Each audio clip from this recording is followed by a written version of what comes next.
नमस्कार महिला भगिनींनो, स्वागत आहे तुम्हा सर्वांचं महा एक्झाम पॉईंट आपल्या एज्युकेशनल यूट्यूबर चॅनलवरती. तर आपला आजचा व्हिडिओचा भाग हा 3 आहे, ज्यामध्ये आपण मुख्य सेविका परीक्षिका या पदाकरता PYQ बेसचे काही तांत्रिकी स्वरूपाचे IMP क्वेश्चन्स या ठिकाणी पाहत आहोत. जे महिला भगिनी 2026च्या मुख्य सेविका परीक्षेची तयारी करत आहेत त्यांच्यासाठी हे प्रश्न अतिशय इम्पॉर्टंट आहेत. कारण का मागल्या वेळेस देखील TCSनंच परीक्षा जी आहे ती आपली घेतली होती आणि यावेळेस देखील TCS जी की आपली परीक्षा घेत आहे. तर ज्या महिला भगिनींना यावेळेस मुख्य सेविका परीक्षेमध्ये चांगल्या प्रकारचे गुण मिळवायचे असतील त्यांनी 100% आपल्या व्हिडिओला फॉलोअप करा. आणि ज्या विद्यार्थ्यांनी अजूनही आपल्या चॅनलला सबस्क्राईब केलं नसेल तर मित्रांनो, तुम्ही मुख्य सेविकेची तयारी करत असाल तर फटाफट आपल्या चॅनलला सबस्क्राईब करून घेऊन आणि आपले जेवढे काही मागील व्हिडिओचे पार्ट आहेत ते तुम्ही पाहून घ्या. कारण का प्रत्येकी व्हिडिओमध्ये आपण IMP स्वरूपाचे प्रश्न जे आहेत ते कव्हर केलेले आहेत. आता सर्व काही आपण टॉपिक वाईज सब्जेक्ट वाईज या ठिकाणी प्रश्न कव्हर करत आहोत, ज्यामध्ये आजच्या व्हिडिओमध्ये आपण तांत्रिकी स्वरूपाचे जे की 40 प्रश्न 80 गुणांसाठी विचारले जातात ते या ठिकाणी पाहणार आहोत. तर व्हिडिओला शेवटपर्यंत आणि काळजीपूर्वक पहा, कोणताही प्रश्न तुम्ही यामधला जे आहे ते मिस करू तर प्रश्न क्रमांक पहिला या ठिकाणी काय म्हणतो पहा. कोणता अधिनियम विशेषतः भारतातील मुलांची काळजी आणि संरक्षण यावर केंद्रित आहे? तर यापैकी तर हा PYQ क्वेश्चन आहे जो की मागील परीक्षेमध्ये TCSने विचारलेला आहे मुख्य सेविका परीक्षेसाठीचा. तर याचं जे उत्तर आहे ते आहे ऑप्शन नंबर पर्यायचं 4, जे की बाल न्याय सुधारणा अधिनियम 2006 जे की मुलांची काळजी आणि संरक्षण हा कायदा आहे जो की केंद्रित आहे. तर सांगायचं झालं तर हा जो मूळ कायदा आहे जो की care and protection of children साठी मुख्य बनला जातो आणि तसेच हा अधिनियम 2015 आणि 2000चा जो मूळ कायदा आहे त्या संदर्भाचा आहे. पर्याय नंबर याचं जे की 4 या ठिकाणी उत्तर जे आहे ते होणार होतं. त्यानंतरचा प्रश्न दुसरा असा आहे, शुभमंगल सामूहिक विवाह योजना कशावर लक्ष केंद्रित करते? तर शुभमंगल जे काही सामूहिक विवाह योजना आहे तर याचं उत्तर आहे पर्याय नंबर जे की 2, सामाजिक आणि आर्थिकदृष्ट्या वंचित समुदायासाठी सामूहिक समूह जे काही विवाह आहे. यामध्ये सांगायचं झालं तर गरीब व वंचित घटकांतील कुटुंबावर विवाहाचा आर्थिक भार पडू नये, बालविवाह रोखले जावेत आणि सामूहिक विवाहाच्या माध्यमातून सामाजिक समता व उधळपट्टीला आळा बसावा यासाठी ही योजना जी आहे ती राबवली जाते. म्हणून पर्याय नंबर या ठिकाणी 2 जे आहे याचं उत्तर होणार असेल. त्यानंतरचा प्रश्न तिसरा असा आहे, माझी कन्या भाग्यश्री योजनेचं प्राथमिक उद्दिष्ट काय आहे? तर याचं उत्तर आहे पर्याय नंबर 1, जे की मुलींचे सक्षमीकरण आणि शिक्षण हे जे आहे याचं उद्दिष्ट आहे. तर महाराष्ट्रातील माझी कन्या भाग्यश्री योजनेचं मुख्य उद्देश मुलगी वाचवणे, मुलींचा जन्मदर वाढवणे, त्यांच्या आरोग्याची काळजी घेणे आणि त्यांच्या शिक्षणाला प्रोत्साहन देऊन सक्षमीकरण करणे हा जो थोडक्यामध्ये आहे. तर पर्याय नंबर याचं थोडक्यात 1 या ठिकाणी जे आहे ते उत्तर होणार असेल. आणि तुम्हाला अशाच प्रकारचे प्रश्न आपल्या येणाऱ्या ICDSच्या मुख्य सेविकेच्या परीक्षेमध्ये विचारले जाणारे असतील आणि हेच तुम्हाला टॉपिक जे आहे जे की रिपीट करणारे आहेत. तर फक्त प्रश्न बदलू नये परंतु बेसिक टॉपिक हा सेम थोडक्यात असणारा असेल. आणि ज्या महिला भगिनींनी आपल्याला जे आहे जी काही आपली बॅच होती लाईव्ह रेकॉर्ड जी की आपण सुरू करणार आहोत त्यांनी कमेंट्स केले होते. तर महिला भगिनींनो, आपली ऑलरेडी बॅच जी आहे ती सुरू झालेली आहे. ज्या महिला भगिनींना जॉईन करायचं आहे, सध्याला आपण 15 ऑगस्टच्या ऑफर प्राइस मध्ये आपण संपूर्ण काही बॅच ठेवलेली आहे. ज्यांना जॉईन करायचं आहे बेसिक टू ॲडव्हान्स मध्ये ते लगेचच्या लगेच आपली ऍप्लिकेशन डाउनलोड करून घेऊन आपली बॅच ती आहे जॉईन करू शकता. ज्यात तुम्हाला बेसिक पासून, जरी तुम्ही फ्रेशर असाल, तुम्हाला आतापर्यंत काही माहिती नाही तरी तुम्ही त्या बेसिकच्या बॅच मध्ये आपण इनरोल करून घेऊन बेसिक टू ॲडव्हान्स लेवलची तयारी करू शकता. आणि जे महिला ऑलरेडी तयारी करत आहेत त्यांना देखील कुठल्या चुका कुठ्या होत आहेत आणि तयारी कशी करायची असते आणि परीक्षेमध्ये प्रश्न कसे येतात याचं तुम्हाला संपूर्ण काही A to Z आकलन करायचं असेल तर लगेचच्या लगेच आपली बॅच इनरोल करून घ्या आणि योग्य त्या मार्गदर्शनाखाली योग्य त्या पद्धतीनं तयारीला जे तुम्ही आज या क्षणापासून जे आहे ते लागू शकता. बॅच जॉईन करण्यासाठी आपली ऍप्लिकेशन डाउनलोड करून घ्या. डिस्क्रिप्शन बॉक्समध्ये लिंक जी आहे ती दिलेली आहे.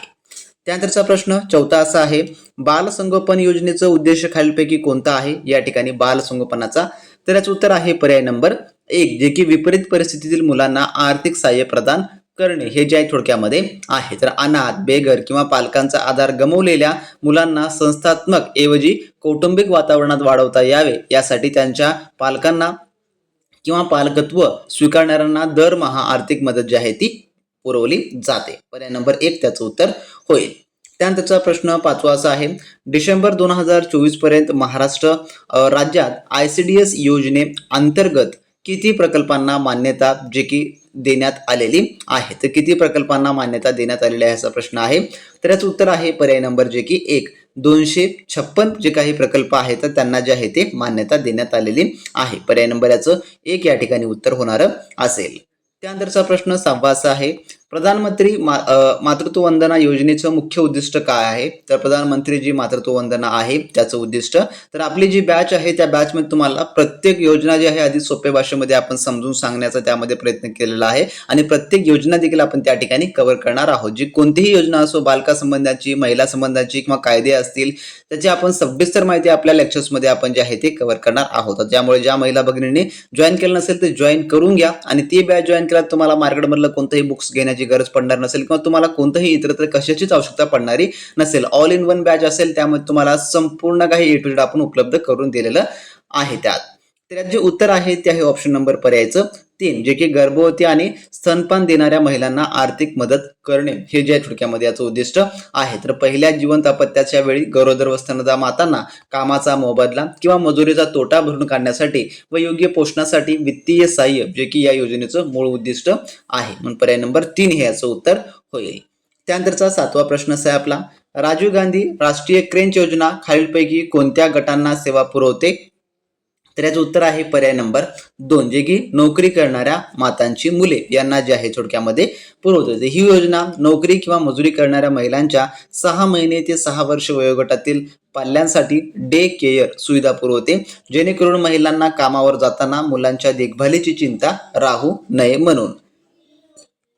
त्यानंतरचा प्रश्न 8वा असा आहे, IGSMY योजनेअंतर्गत गर्भवती स्त्रियांना खालीलपैकी कोणत्या उद्देशासाठी आर्थिक सहाय्य जो की मिळतो? तर IGSMY म्हणजे इंदिरा गांधी मातृत्व सहयोग योजना आहे. ही देखील एक योजनाच आहे. तर याचं उत्तर आहे पर्याय नंबर 1, जे की प्रसव पूर्व आणि प्रसवोत्तर काळजी या ठिकाणी याचं असं उत्तर होणार असेल. तर या ठिकाणी सांगायचं झालं तर म्हणजेच काय पहा, की जे काय प्रसवपूर्व आणि प्रसवोत्तर काळजी हे याचं उत्तर आहे. पर्याय नंबर 1 या ठिकाणी जे आहे ते उत्तर जे की होणार असेल. तर या योजनेचा हेतू गरोदरपणात व बाळातपणानंतर माता व बालकांचं पोषण सुधारावे आणि प्रसवपूर्व आणि प्रसवोत्तर तपासण्या व लसीकरण योग्य वेळी व्हावी यासाठी आर्थिक प्रोत्साहन देणे हा आहे. त्यानंतरचा प्रश्न पुढचा असा आहे 9वा, ICDS योजनेअंतर्गत राज्यात 0 ते 6 वयोगटातील तीव्र कुपोषित बालकांसाठी ग्राम बाल विकास केंद्र स्थापन करण्यात आला आहे. त्या संदर्भात खालीलपैकी कोणतं पर्याय योग्य आहे? तर याचे देखील प्रश्न तुम्हाला संदर्भाचे विचारले जातात. तर याचं उत्तर आहे पर्याय नंबर 1, जे की या मुलांना पूरक आहार, वैद्यकीय देखरेख आणि पालकांसाठी पोषण समुपदेशन यावर भर जो आहे तो दिला जातो. पर्याय नंबर 1 याचं उत्तर होईल. त्यानंतरचा प्रश्न पुढचा असा आहे 10वा, बालसंगोपन योजनेचं मुख्य उद्देश काय आहे यापैकी? तर याचं उत्तर आहे पर्याय नंबर 2, जे की अनाथ आणि सोडलेल्या मुलांचा कुटुंबाधारित संगोपन करणे हे जे आहे थोडक्यामध्ये आहे. म्हणजेच काय, संस्थात्मक संगोपनापेक्षा कुटुंबास्थित आणि गैर संस्थात्मक संगोपन बालकांच्या मानसिक व शारीरिक वाढीसाठी अधिक उत्तम असते.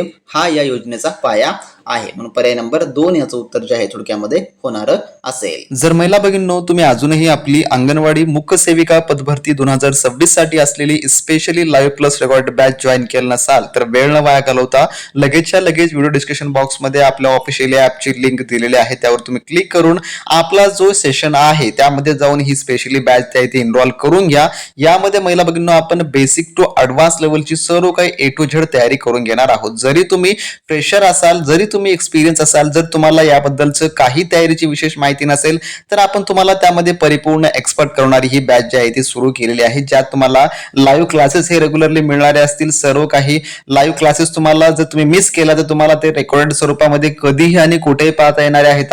त्यासोबतच तुम्हाला संपूर्ण काही पेपर फॉर्मॅट व पॅटर्ननुसारचे टेस्ट सिरीज आपण यामध्ये उपलब्ध करून दिलेला आहे व त्यासोबतच संपूर्ण काही PDF नोट्स देखील आपण उपलब्ध करून दिलेले आहेत, ज्यात तुम्हाला मार्केटमधलं कोणतंही महागडं बुक्स घेण्याची गरज पडणारी नसेल किंवा तुम्हाला इतरत्र तुम्हाला काहीही शोधण्याची आवश्यकता पडणारी नसेल. सर्व काही आपण PDF नोट्स यामध्ये तुमच्या सब्जेक्टनुसार आपण उपलब्ध करून देणार आहोत. व त्यासोबतच जर तुम्हाला या पदभरतीविषयी, परीक्षेविषयी किंवा तयारी कसं करायची आहे, हाऊ टू क्रॅक एक्झाम या संदर्भाचा जो प्रश्न आहे आपला, त्यामध्ये आपण संपूर्ण तुम्हाला त्याचं सॅटिस्फॅक्शन देणारी उत्तरे देखील आपण यामध्ये कव्हर केले आहे. त्यामध्येच आपण डाऊट क्लिअरिंग सेक्शन देखील ठेवलेला आहे. तर ज्या महिला भगिनींना 2026च्या मुख्य सेविका परीक्षेमध्ये यश मिळवायचं आहे, कोणत्याही परिस्थितीमध्ये त्यांना एक्झाम ही क्रॅक करायची असेल तर आजच आपली मित्रांनो बेसिक टू ॲडव्हान्स लेवलची जी बॅच आहे ती एनरोल करून घ्या. सध्याचा ऑफर प्राइस आपण 1499 ठेवलेला आहे. काही दिवसानंतर हा प्राइस जो आहे 2499 होणारा आहे. तर पहिल्या 100 महिलांना हा विशेषतः ऑफर आपण ठेवलेला आहे 15 ऑगस्ट निमित्त. ज्यांना जॉईन करायचं आहे त्यांनी लगेचच्या लगेच एनरोल करून घ्या आणि चांगल्या उत्तम तयारीला लागा महिला भगिनींनो. तर ज्या महिला भगिनींना कोणत्याही परिस्थितीमध्ये 2026 ची मुख्य सेविका परीक्षिका परीक्षा क्रॅक करायची असेल तर त्या महिला भगिनींनी वेळ न वाया घालवता लगेचच्या लगेच आपली ॲप्लिकेशन म्हणून आपली बॅच इनरोल करून घ्या. आणि ज्यांना कोणालाही ई बुक्स वगैरे हवे असतील, टेस्ट सिरीज सोडवायचे असतील ते देखील आपण त्यामध्ये इन्क्लूड करून दिलेले आहेत व त्यामध्ये नव्याने देखील आपण एडिशन त्यामध्ये तुम्हाला संपूर्ण काही अपडेट करून देत आहोत. आणि ज्यांना PYQ वगैरे पाहिजे असेल ते देखील आपण त्यामध्ये उपलब्ध करून दिलेले आहेत. ज्या महिला भगिनींना आपली संपूर्ण काही एक बॅच इनरोल करायची लगेचच्या लगेच इनरोल करून घ्या वेळ न वाया घालवता. आणि त्यामधले जे आपली सध्याला डिस्काउंट ऑफर प्राइस चालू आहे त्या पद्धतीने तुम्हाला संपूर्ण बॅच मिळणार असेल. 15 ऑगस्ट नंतर तुम्हाला त्याची किंमत जे की वाढून मिळणारी असेल. तर त्यामुळे ऑफरचा लाभ घ्या, आतापासून तयारीला लागा, जेणेकरून येणारी पदभरती तुमच्यासाठी ही अंतिम पदभरती असणारी असेल. त्यानंतरचा प्रश्न 11वा या ठिकाणी काय म्हणतो पहा. पोषण पंचायत उपक्रमाअंतर्गत कोणत्या प्रशासन यंत्रणेवर भर जो आहे तो दिला जातो. तर याचं उत्तर आहे पर्याय नंबर जे की 1 समुदायाचा सहभाग आणि विकेंद्रित निर्णय प्रक्रिया याचा जो आहे भर दिला जातो. तर पोषण पंचायत संकल्पनेत स्थानिक ग्रामपंचायत, महिला बचत गट व स्थानिक समुदाय यांना पोषण मोहिमेत थेट सहभागी करून घेऊन विकेंद्रित पद्धतीने कुपोषण मुक्तीसाठी काम जो आहे ते केलं जातं. त्यानंतरचा प्रश्न 12वा असा आहे.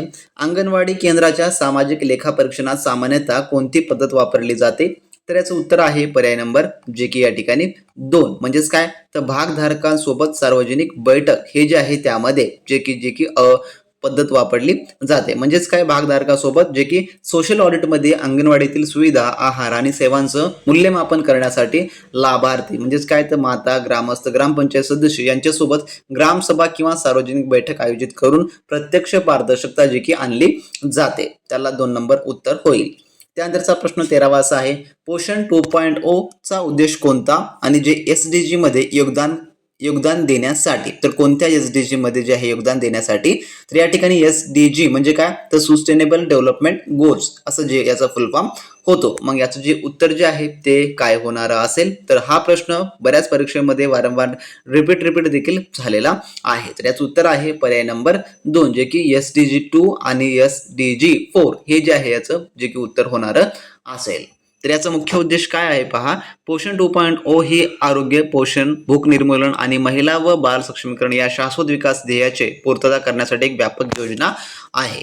त्यानंतरचा प्रश्न पुढचा असा आहे. अंगणवाडी सेवा योजनेअंतर्गत टेक होम रेशन त्याला THR असं म्हणतात उपक्रमाचा प्राथमिक उद्देश काय आहे. या ठिकाणी पहा. तर याचं उत्तर आहे पर्याय नंबर 2 जे की खाण्यासाठी तयार आणि सहज उपभोग्य खाद्यपदार्थ पुरवणे हे जे त्याच्या थोडक्यामध्ये मुख्य उद्देश आहे. त्यानंतरचा प्रश्न पुढचा असा आहे 15वा. महाराष्ट्र मंत्रिमंडळाने 2020 मध्ये स्थापन केलेल्या बाल न्याय निधीबाबत खालीलपैकी कोणते विधान अयोग्य आहे. तर याचं उत्तर आहे पर्याय नंबर 3 जे की हा निधी उच्च शिक्षण, वैद्यकीय सहाय्य आणि कौशल्य विकासासाठी सहाय्य प्रदान करते हे विधान थोडक्यामध्ये जे की अयोग्य या ठिकाणचं आहे. तर यामध्ये अयोग्य हे जे की होणार असेल. त्यानंतरचा प्रश्न पुढचा असा आहे 16वा. महाराष्ट्रातील देवदासी प्रथा निर्मूलन कायद्यानुसार देवदासी म्हणजे महिला जी. तर ती कोणती महिला. तर याचं उत्तर आहे पर्याय नंबर 2 जे की हिंदू देवता, मूर्ती, पूजास्थळ किंवा मंदिर, धार्मिक स्थळांना समर्पित केलेली असते तिला देवदासी असं जे आहे ते म्हटलं जातं. पर्याय नंबर याचं 2 या ठिकाणी उत्तर होणार असेल. त्यानंतरचा पुढचा प्रश्न असा आहे जो की काय म्हणतो पहा. अपराधी परिवीक्षा अधिनियमाच्या कलम 8 अंतर्गत परिवीक्षा अधिकाऱ्याच्या अहवालाची दाखल कशी घेतली जावी या ठिकाणी. तर प्रश्न हे तुम्हाला अशा स्वरूपाचे असतात आणि TCS हे तुम्हाला प्रश्न जे आहे बऱ्यापैकी अवघड स्वरूपाचे व बऱ्यापैकी सोप्या प्रकारचे प्रश्न जे आहे ते विचारतात. तर प्रत्येक सेक्शन्समध्ये आपल्याला प्रत्येक वेगवेगळ्या प्रकारचा जो आहे तो प्रश्न त्या ठिकाणी पाहायला मिळतो. त्यामुळे आपल्याला प्रत्येक प्रश्नाची जी आहे तयारी असणं आवश्यक आहे. तर प्रोबेशन ऑफ ऑफिसर्स ऍक्ट नुसार जे आहे थोडक्यामध्ये हा क्वेश्चन्स आहे. तर याचं उत्तर आहे पर्याय नंबर 2 जे की गोपनीय हे जे आहे ते होणार असेल. त्यानंतर प्रश्न आपला पुढचा असा आहे. कौटुंबिक हिंसाचारापासून महिलांचे संरक्षण कायदा 2005 च्या कलम 4 नुसार कौटुंबिक हिंसाचाराची माहिती खालीलपैकी कोणाला द्यावी. तर या ठिकाणी ते सांगायचं आहे. तर याचं उत्तर आहे पर्याय नंबर जे की या ठिकाणी 3 संरक्षण अधिकारी जे प्रोटेक्शन ऑफिसर असतात त्यांना जे ही माहिती द्यावी लागते. त्यानंतरचा प्रश्न पुढचा 19वा. लैंगिक गुन्ह्यापासून बालकाचे संरक्षण अधिनियम 2012चं उद्दिष्ट काय आहे?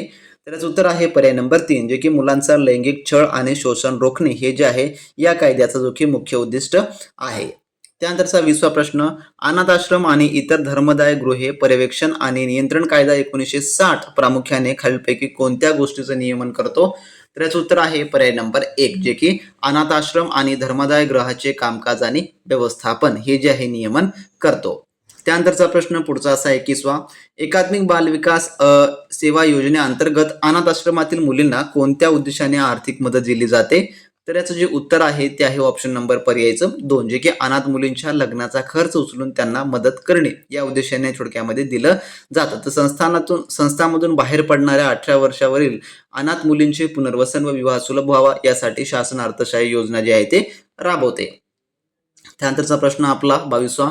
बाल संगोपन योजना डॅश मध्ये सुरू झाली? तर जी बाल संगोपन योजना आहे ती कधी सुरू झाली किंवा कोणत्या याच्यामध्ये सुरू झाली असं देखील तुम्हाला प्रश्न जो आहे तो विचारला जाऊ शकतो. तर याचं उत्तर आहे पर्याय नंबर जे की 2008 साली जी ही योजना सुरू झालेली आहे. त्यानंतरचा प्रश्न पुढचा असा आहे. कामाच्या ठिकाणी महिलांचा लैंगिक छळ अधिनियम 2013 अंतर्गत कामाच्या ठिकाणी अंतर्गत तक्रार समिती ची रचना कशी असते? तर जी अंतर्गत रचना असते ती कशी असते असा या ठिकाणचा प्रश्न आहे. तर याचं उत्तर आहे पर्याय नंबर जे की 3, किमान एक बाह्य सदस्यासह पुरुष आणि महिला सदस्यांचा जो काही मेळ त्यामध्ये असतो. म्हणजेच काय तर ICC मध्ये संस्थेतील वरिष्ठ महिला अध्यक्ष कर्मचारी आणि NGO किंवा सामाजिक क्षेत्रातील किमान एक बाह्य सदस्य असणं कायद्यानुसार बंधनकारक आहे. त्यानंतरचा आपला पुढचा प्रश्न. अनैतिक व्यापार कायदा 1956 अंतर्गत बालकांची व्याख्या काय आहे? तर याचं उत्तर आहे पर्याय नंबर जे की 2, 16 वर्षापेक्षा कमी वयाच्या व्यक्ती त्याला बालक म्हणून जे आहे ते संबोधलं जातं. तर अनैतिक व्यापार अधिनियम 1956 नुसार बालक म्हणजे 16 वर्षापेक्षा कमी वयाची व्यक्ती, तर आपण त्याला नाबालिक किंवा किशोर असं जे आहे ते म्हणतो. त्यानंतरचा प्रश्न आपला पुढचा असा आहे जो की 25वा. अनाथ आश्रम आणि इतर धर्मादाय गृहे कायदा 1960 अंतर्गत अनाथ आश्रमांचा देखरेख आणि नियंत्रणाची जबाबदारी कोणत्या प्राधिकरणावर आहे? तर याचं उत्तर आहे पर्याय नंबर 3, जे की राज्य सरकार. या कायद्यानुसार अनाथ आश्रमावर नियंत्रण ठेवण्यासाठी नियंत्रक मंडळ स्थापन करण्याचा व त्यांची नियंत्रण करण्याचा अधिकार राज्य सरकारला असतो. पर्याय नंबर याचं 3 या ठिकाणी याचं उत्तर होणार असेल. तर असे हे आपल्या आजच्या भाग 3 मधील काही आपण टॉप 25 क्वेश्चन्स जे की तांत्रिकी स्वरूपाचे आपण PYQ बेस पाहिलेले आहेत. सेम अशा प्रकारचे एक्झॅक्ट क्वेश्चन तुम्हाला तुमच्या येणाऱ्या जे की ICDSच्या परीक्षेमध्ये विचारले जातात, त्यामुळे तुम्हाला अशा प्रकारच्या प्रश्नांचा अभ्यास करणं अतिशय इम्पॉर्टंट आहे. तर ज्या महिला भगिनींना आपली स्पेशली बॅच जॉईन करायची असेल त्यांनी लगेच आपली ॲप्लिकेशन डाउनलोड करून घ्या. त्यामध्ये आपण तुम्हाला ebook, test series, live batches, recorded batches हे सर्व काही आपण प्रोव्हाइड केलेलं आहे. आणि ती बॅच केला तर 100% सांगतो मला इतरत्र काहीही तुम्हाला जॉईन करण्याची अजिबात गरज पडणारी नसेल किंवा तुम्हाला कोणतेही बुक्स वगैरे घेण्यास देखील अजिबात गरज पडणारी नसेल. ज्यांना एक्झाम क्रॅक करायची आहे त्यांनी लगेच जॉईन करा. चांगल्या उत्तम तयारीला लागा. भेटू नेक्स्ट व्हिडिओमध्ये नवीन प्रश्नांसोबत. तोपर्यंत बी प्रॅक्टिस क्रॅक एक्झाम.